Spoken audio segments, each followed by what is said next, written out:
Okay. Thank you, everybody, for being here. I'm glad, good morning. All right, we can still do good morning. All right, so I have with me, well, she just introduced you guys, but so you know, in order, Chuck Mounts from S&P. He's their Chief DeFi Officer. Christine Moy from Apollo Global Management. We've got, yes, Kevin Mao from Block Tower. He's the head of credit. And Lucas Vogelsong from Centrifuge on the end. So we're talking about real-world assets and on-chain, something that I guess if you're a casual observer of crypto, you probably think don't go together at all. But we're going to talk about why that's not just buzzy. That's really something that's happening. Chuck, why don't we start with you? You were telling me just before that you guys are kind of 18 months into having a DeFi group at S&P. What are you guys finding, and how are you charting the path ahead? Yeah, so at S&P Global, as the audience probably knows, we're the world's largest credit rating agency. And so we're really looking at how we can leverage our historical expertise and placement in markets on credit risk assessment into crypto finance and decentralized markets. So at a first cut, that means looking at the near-term availability of kind of leveraging our criteria methodologies into, for instance, structured products or driven off our money market fund evaluations, and looking at where we can provide a traditional credit rating or develop new types of products like a stablecoin risk scoring product. So we've got an immediate pathway to kind of leverage that low-hanging fruit in the immediate adjacency, but a longer-term vision of providing kind of an entirely new generation of risk assessment capabilities that are fit for purpose in the marketplace. So that could be anything from protocol risk assessment to maybe smart contract risk assessment. It could take many number of forms. Very cool. And then you were saying, too, that you guys just grew your team, albeit a small team within S&P, but you just grew your team, so that's certainly, a good sign. So Lucas and Kevin, I want to go to you guys next and kind of talk about lending and what you guys are seeing there. How is the lending landscape changing as far as real-world assets are showing up on chain? Want to start? Yeah, so I think real-world assets really only started to make sense when we had something to do with them on chain, and the first use case was actually just bringing them on as stablecoin collateral. So we worked with Maker actually to bring Block Tower's credit fund on chain, and basically provide a senior line of capital. Right? When you think of tokenized assets, the reason they make sense is because, well, they let you do stuff that you can't do with non-tokenized assets. So that was always our focus to start out with. And so over the years, I think we're it's not just a new buzzword, but just this logical development from DeFi in the very early days to where we are today. Is just the system maturing and kind of more of this TradFi infrastructure being ready to start coming on chain, and the DeFi infrastructure actually being usable.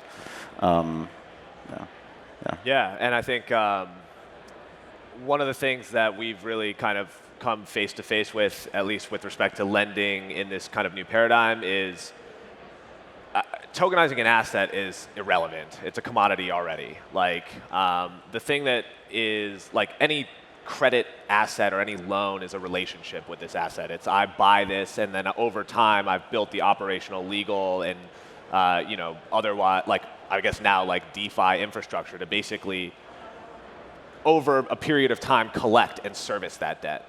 And so for us, the biggest change from maybe a year and a half ago to today is having run this entire thing for the better part of a year and a half, is how do we start to think beyond just tokenizing the asset, but actually build the technology with our partners, with our capital providers to really start to bring this entire process on chain. And only then do you start to see some of the real-time benefits and just kind of why we're all here. You need all of that to come on chain in order for this to work. Yeah, and then Christine, I want to check in with you too. What is top of mind? How are you guys seeing the RWA landscape right now at Apollo? Yeah, sure. I mean, a little bit of background. I've been trying to tokenize real-world assets for about 8 years now. So before I joined Apollo a year and a half ago, I was at JP Morgan. And, it's kind of interesting, just thinking back to how we had to, just build really fundamental things, right? the first thing we wanted to do was tokenize a bond, because that was like what everyone was like kind of starting with, like, oh, this seems like an obvious thing. You can use smart contracts, calculate interest, automate the syndication, and like the life cycle settlement of like, credit. But then we realized, like, actually, how are we going to do the dollar leg? And so that's where I invented JP Morgan Coin. Terrible name, I didn't name it. But it was supposed to be like bank-issued stablecoin back in 2016, 17, when there was no guidance, when there was no discussion really in the regulatory regime around what stablecoins were and how to absorb them into the traditional financial system.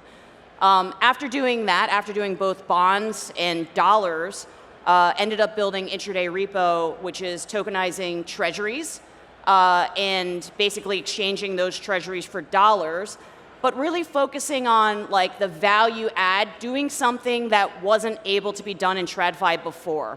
So the repo markets are a multi-trillion-dollar market between banks and broker-dealers. That probably a market that most people haven't heard of if they're not working at a broker-dealer or at a bank, but it really powers the economy and commerce, and because it's basically banks and broker-dealers lending to each other. And repo trades typically are counted like in days, so overnight repo, 7-day repo, and essentially what we were able to do with a blockchain ledger is basically not count repo in days, but in fact count them in minutes. Being able to use smart contracts to settle the dollar leg and the tokenized treasuries leg instantaneously, and then basically count the minutes. Like you could literally like open a repo trade, like lend you, dollars and get treasuries, instantaneously settle, and then close the leg, so return the dollars and the treasuries 5 minutes later.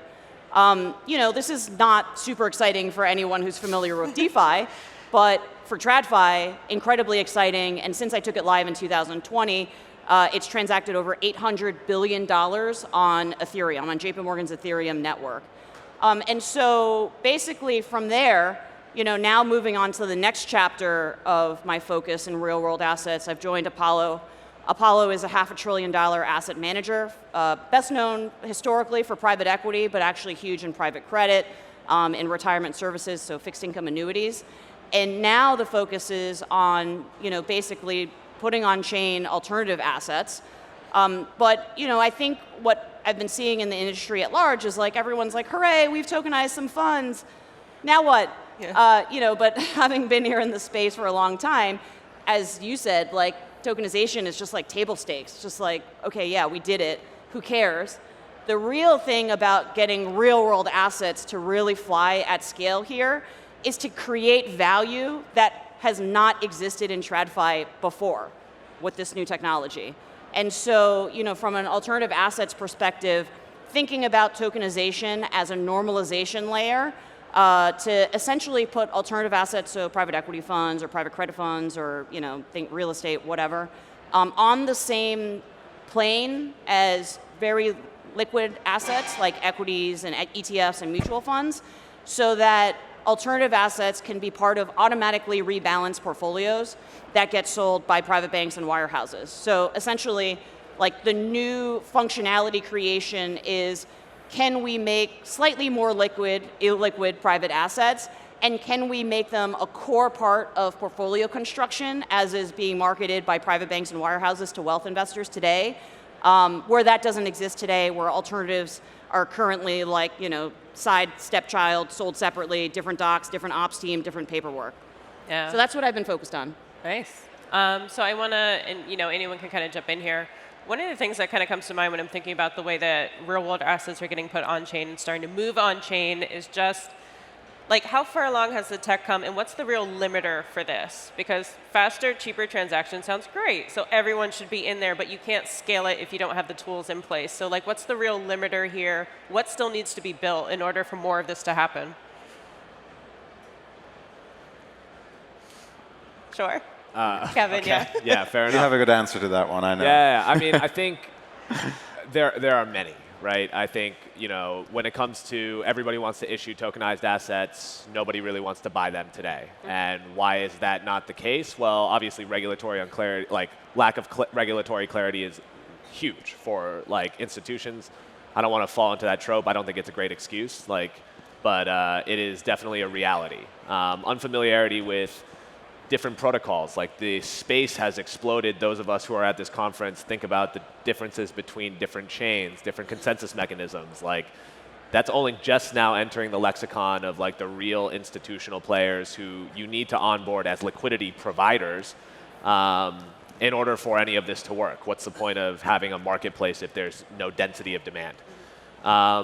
Other things that I think are like kind of a little bit more narrow is, you know, as you kind of spoke about with JP Morgan Coin, like the on and off ramps, right? Like as this entire industry is basically, at least in the US, going through a cycle of getting deplatformed by different banking partners. For us as actual practitioners going in between these two worlds, like every day, that's an embedded cost that doesn't exist in traditional finance. And so for us to make this economically and commercially viable for ourselves as a fund, as builders, that is something that we have to like bake in, that you simply don't have to in the traditional system, right? So you have to be honest about the fact that the traditional system for institutions today is highly efficient. And we have to do something, again, as Christine mentioned, completely different in order to compete. And right now we're basically still trying to rebuild certain pieces of infrastructure. The benefit of all this, though, to take an optimistic tone, is it's composable, it's interoperable. What does that actually mean? Well, we can use USDC or USDP or GUSD. Like, if one off-ramp doesn't work, that part of this stack is modular, just like our ability to read and write data from different blockchains to use different blockchains as well. Like, at the end of the day, if you build services businesses or service businesses in this ecosystem, everything that you use as infrastructure should be modular. It should be plug and play. That's the way that this industry or like the technology in open source works. You see that with Red Hat. So anyways, I'll pause there, but I gotta drop the And by the way, just to add to that, I think it's been really encouraging to see the announcements coming out of PayPal. For those of you who had not followed, they've actually issued a US dollar stablecoin. And of course, we already have a lot of stablecoins, so that may not seem to like the normal observer to be exciting. But this is like a really big payments company. It's global, and it interfaces with regulators around the world, and it has businesses that are connected to the last mile of people who like make payments to each other in the context of like global remittance payments or B2B, as an example. I think like the crypto industry is kind of sleeping a little bit on like not really noticing how powerful this most recent development and entrant has been, because they're kind of like, oh, it's like another stablecoin. But it's encouraging to me that despite the crypto winter, despite the trauma that we've all like lived through or are living through from last year, there's still like huge regulated TradFi names. PayPal is the most outbound one, but there are many of them that I interface with like behind the scenes that are still like consistently chugging along, fighting the good fight, like doing the hard things, which are KYC, compliance, talking to regulators on a regular basis, trying to figure out how to bridge this new crypto industry, this new blockchain technology with TradFi in a way that can actually scale and be of business value. So, I mention this because having been at a bank and knowing how hard it is to do these things, like if you see a PayPal team member, like give them a pat on the back and be like, thank you so much for like your years of work. Yeah. Chuck, I might take wanted a to come little to bit you. Yeah, kind of adding to these comments, which I think are like terrific. At the simplest level, markets are just finding the market clearing that allows the balance of supply and demand. So a lot of the folks up here, are focused on the supply side, or kind of maybe in the audience, and like tokenization, or to the point like tokenization. Okay, now what? So tokenization is just the table stakes to get the whole ecosystem going, and the technology advancements around KYC and security, interoperability. Those are all, I would say, I would categorize those as the supply side. But one of the key constraints to the mass adoption and utilization of the capabilities with RWA is on the demand side. And when you talk to traditional investors, they may be, even the ones who are building capabilities, they still don't feel like they have the clarity, perhaps, of the kind of policy backdrop and regulatory backdrop to execute. So I think one of the challenges for the industry, both crypto, people across the crypto finance industry, is to clearly define the use cases and the benefits of the capabilities and articulate that story clearly to stakeholders outside of the ecosystem. So whether that's traditional clients or in Washington, D.C. or in other capitals around the world, I think that clarity of purpose and the benefits that come to it, not just from the financial terms, but if you're a policymaker or a legislator in Washington, you care about also not only where you get your dollars from lobbyists, but what your voters think. And one of the things we heard in our recent trip to Washington, where we spent a week speaking to folks on both sides of the aisle in both chambers of Congress, and one unanimous chorus was, they just don't hear from their constituents. And until there's a crisis in the market to catalyze action, or until they start getting a drumbeat from the ground up from their voting constituents, I think it's going to be hard to kind of get the legislative clarity that will power this whole ecosystem forward. Yeah, vote if you can. Lucas, I want to hit you real quick with the same question too. What do you wish engineers were building that would make it easier for Centrifuge to do what it's doing already, but at an even bigger scale? I think I very much agree with both regulation and making sure we have the buy side figured out. I think if you look at the technology, it's still extremely early, right? And so regulatory clarity is one thing, just maturity of the tech is the other thing. I think there's many areas where we need to work on this. The fact that global blockchain transaction capacity is still several orders of magnitude too small to even be able to handle 0.5% of the transactions that happen every day, right? You have a fact that I think blockchains today it's very hard to manage keys. A lot of the infrastructure that was built today was to enable humans to manage keys, but we actually need to figure out how do we allow companies to manage effectively keys and crypto safely. And those needs are actually very different, right? You have multiple levels of approvals. You have different people playing different roles, and all of that in the end needs to decide, okay, whether I do a transaction here or there. So I think there's we spend a lot of time on kind of figuring out these things. Also, one thing that we have to realize is DeFi to date was largely built by engineers with probably an idea of what finance does, but not really a deep understanding. And the most important thing we can do now is actually just start kind of actually making sure we build for our customers. And in this case, I do think it's a lot of these financial institutions, and it's taking these learnings, and there's just also a huge gap there.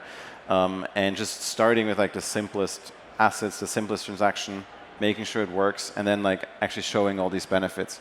And doing that, our strategy has just been with working with the liquidity that exists today, and that's DAOs, protocol treasuries, stablecoin collateral, right? To kind of show kind of how this stuff works and where it will go. Yeah. Kevin, I want to come back to you real quick because you talked about how your stack basically has to be modular. If you can't use some piece of that stack, there needs to be something else you can slot in so you can get a transaction done or whatever it is you're doing. And I used to be in tech risk and cybersecurity, so that kind of flew off alarm bells for me. So I want to ask the panel, but Kevin, start with you. How are you guys approaching just risk and figuring out how to keep all of this safe and manage all your keys and make sure that when you're slotting one piece of tech out for another, you're not introducing a ton of risk into what it is you're trying to do? Yeah, it's a great question. So, I'd start by saying Block Tower Credit is fairly infantile compared to Block Tower as the digital asset manager, which was started in 2017. Yep. So we had a massive amount of institutional knowledge with respect to how to start doing this safely, probably because so many things have blown up over and over again since this has happened. And that is a critical advantage. I think an average institution would probably trying to operate at the grade that we're operating at would take probably 2 years to even get up to the same like spot.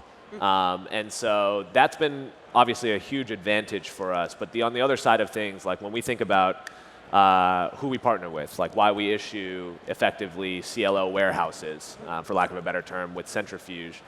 One of the things is they've already proven it, beyond us, right? Like we understand how the technology works. Obviously, the ability to audit the code is a completely different thing that we have to do that most traditional financial institutions do from a risk mitigation perspective, just within what they're looking at, what they incorporate. But we have to think about, in this antagonistic public open ecosystem, what other risk vectors are there?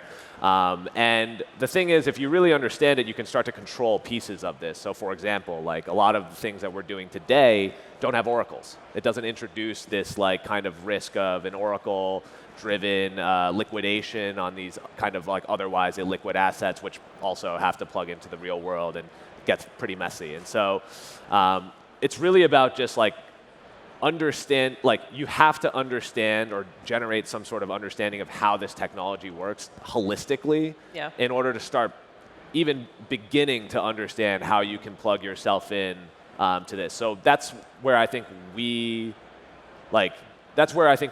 massively differentiated. When I talk about modularity, I also talk about this in a very distant future. I don't think that, in fact, today, I actually think that's the opposite thing. We work very, very closely with Centrifuge. There's no way to even unearth, one of the edge cases, let alone the 10,000 we're bound to find, unless we have partners who are rowing in the same strategic direction as us.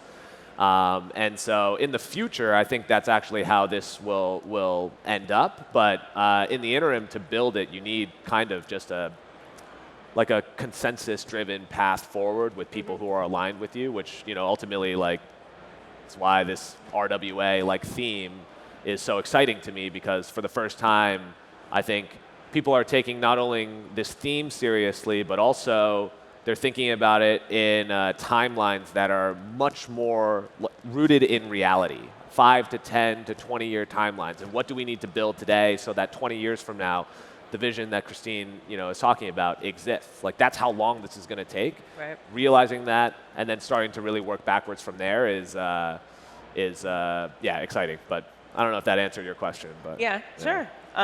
Chuck, I wanted to bounce that one to you because you're, basically at one of the TradFi stalwarts and looking at DeFi. I'm sure not everyone is on board. Not everyone is, as big a fan of DeFi as you must be. So tell us about how you're kind of getting buy-in and getting people on board with the idea that, yeah, we should be doing things on DeFi. Yeah, it's a long slog. Yes. We are fortunate to have a very visionary CEO and a lot of buy-in at our executive committee level. But once you start going down in the organization, it's hand-to-hand combat. And so our DeFi team is 5 people out of 35,000. And we've made great progress with our exco and with the board. But it's a classic business school 101 case. In order to actually execute, you have to go down a couple of layers to get the execution level. And I was saying earlier in a conversation that if I had a nickel for every time someone said, blockchain or crypto is a solution in search of a problem, at that moment I have to decide, okay, am I going to try to engage in this and to spend the next 5 hours trying to get this person over the line, or am I just going to go to the next person? The next person out of 35,000. So it's a continuous battle. Yeah. But you have to take it from a very systematic and structured approach. Yeah. And I'm sure the experience I have at S&P is mirrored across many TradFi types of institutions. Yeah, and then Christine, I wanted to ask you if you had any thoughts on, when I think about real-world assets on-chain, I think about the oracles and just how that seems like such a big point of failure, or a point where that could introduce issues and problems to how all of getting assets on-chain works, because you've got to be able to trust everything you're getting from the oracle. I'm sorry, I can't hear you. I'm saying I want to ask you about on-chain oracles and how much all of this is going to wind up being reliant on knowing that you're getting good, reliable data from an oracle that's telling you what the price is of something, who owns it, what their position is. So are you seeing enough growth there? Is that expanding fast enough or kind of meeting the demands that you think we need? Yeah, I mean, listen, like, at least the way that I've seen things happen, if there's a critical demand and there is like urgent need, it will get built, right? And I think we haven't yet reached that tipping point on real world assets, to be honest. Like, let's be frank, right? Like, we're having episodic tokenization across different assets, across different like issuers and providers, service providers. We don't have a consolidation or a concentration, a market center, or a scale. It's fine. Like, people are, we're early. Like, people are still trying to figure out, like, what is this good for? What is this not good for? What are we going to do with it? How do we create business value? I think what's going to have to happen really quickly if we really want this to work is, market players, I think you mentioned this, like, have to really kind of agree, like, what do we want to do with this? And, like, let's all row in the same direction and do it. And build that scale, and build that concentration, build that market, build that excitement, build that momentum. And then at that point, like, when you got everybody like, all right, let's do this, we doing this, and then it's like, wait, where's the market data? Like, then everybody here is gonna swoop in and be like, I got that, I'm gonna build that, and then it's gonna get delivered, right? So, like, to pre-build it, like, it's like not, I get it, like where are we building, like, for what? Like, where is the critical mass? I think the key thing is, what is that killer real world asset use case or use cases, that business value that we've never seen before that can only be enabled by this technology? Find that, or get everybody to it, and then I think the rest of the infrastructure eventually, evolves from there. In an opposite direction, in terms of things that people don't really think about, that TradFi people think about a lot, is, data oracles, transparency, like, very important for driving the valuations of the assets.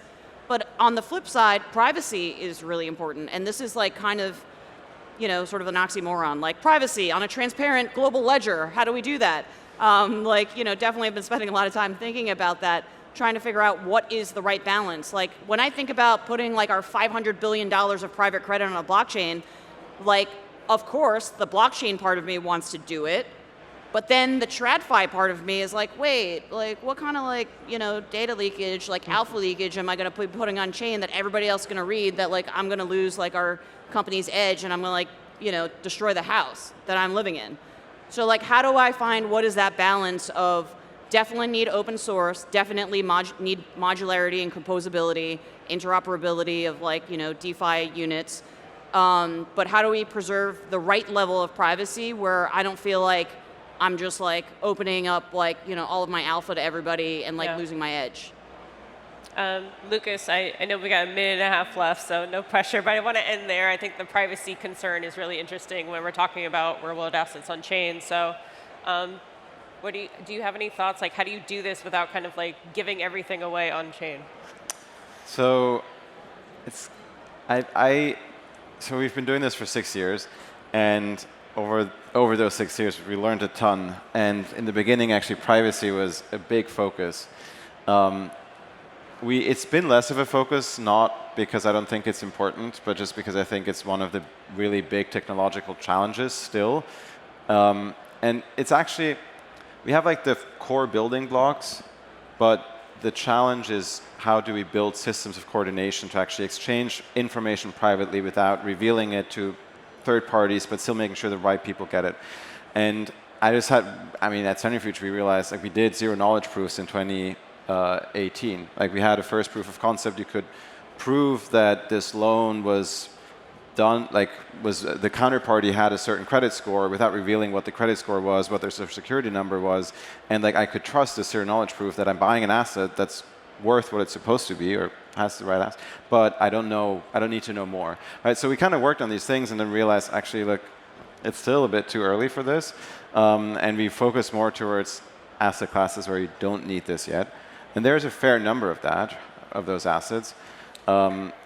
And it is where I think we're going to start, but we will eventually hit a wall, and we're going to be then going back to, like, the entire industry is by then hopefully going to have the tooling, the experience, and also just the right people in the room to figure this all out. So I'm not bearish on privacy, but I do think it's early. It's going to come at a later point. Right. And it could be that there's just like this, I mean, there is this new category of crypto assets where it is fully transparent, and that, in like peak market ended up becoming like a huge market in itself. So, there's also kind of the thought that maybe it's not about, moving old stuff onto like new transparent ledgers. It's just creating new stuff on new transparent ledgers. And that just gets bigger because it has like the unique characteristics that people are looking for. Yeah. So, all right. yeah, I mean, could see that evolve that way as well. Okay, we're getting the flashing red light, so thank you so much, everyone, for being here. Thank you guys for participating. Enjoy the rest of your mainnet. Thanks.